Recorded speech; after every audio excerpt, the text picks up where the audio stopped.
Hey guys, welcome back with me again in the channel. On today's tutorial, I'm going to show you how you can use the customized cutouts in CapCut Mobile.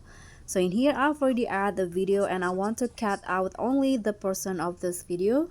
So what you need to do is just click on the video here on the timeline and swipe until you find the remove background options. Then you'll find this custom removal, which is the custom cut out. So you can use a quick brush if you are on the CapCut Pro, or you can brush it manually. So I'm going to use the quick brush and brush the person like this. So now it's applying the custom removal.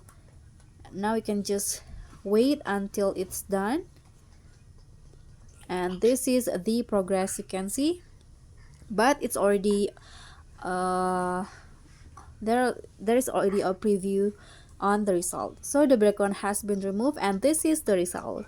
So guys, thank you so much for watching. Don't forget to like, comment and subscribe. Also click on the thanks. Bye.